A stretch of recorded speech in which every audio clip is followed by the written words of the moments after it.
Hi friends, जय Jagannath. 1 cup चाउल आम पापड़ बनैयार शिखा। आज 1 कप चाउल नहीं जावा चाउल को भिजेदबा पानी रे राति सारा। तो भला से धोईकी भिजेदबा राति सारा। तापर आम आपको भला से बतरी गला 4-5 घंटा आम ग्राइंडर रे पकईदबा। तापर मरीच 4टा राग अनुसार पकई पारे, न पकेले भी हम। राग 4-5टा पकई सारा ताकू आम भला से पानी टिके पकई अल्प टिके पानी पकई ताकू आम भला से ग्राइंडिंग करदबा, चिकन करके पेस्ट करदबा। ग्राइंडिंग हो सारा पूरा फाइन पेस्ट हो काढ़ी गोटे बाउल रे ताकू भला से गोलैदबा। अल्प टिके पानी पकेबा, बेसी पानिया कले हबनी हमरो पांपड़टी। ताकू भला से पानी पकेकी गोलैदबा। लुण स्वाद अल्प टिके लुण पकेबा, नहले लुणिया हो जीवो। 2 चामच राशि भी पकेबा। 2 चामच राशि पकई सारा ताकू आम भलारे गोलैदबा। भलारे गोलैदेला लुण अल्प टिके पकेबा।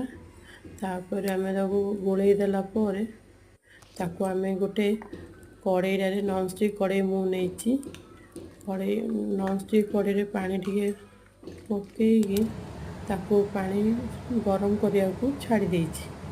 आम ताइले स्टीम करवा। गोटे खाप जाक गोलैकी टिके टिके अल्प टिके टिके पकईकी ताकू स्टीम करिया को छाड़ीदबा। स्टीम कले पूरा भल सीझीज। सीझीगला आम काढ़ी बाहर को काढ़ीदबा। काढ़ीदेला तेल लगेगी से पकईले ठीक से भला से भारी पड़ो।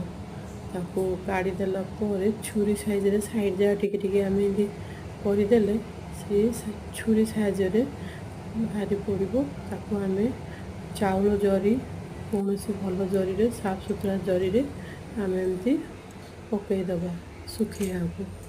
तापर आम खरारे भी सुखेले भी हम। सुखिले एपरी भाव हो भला से हो। ताकू 2 दिन लगे पापड़। आज पकईले काले अणु हो जाऊँ। आम छाणीचे कड़ई रे देखते कि भला से फुलुची बढ़िया हो मुसमुसिया हो बहुत बढ़िया लगुच।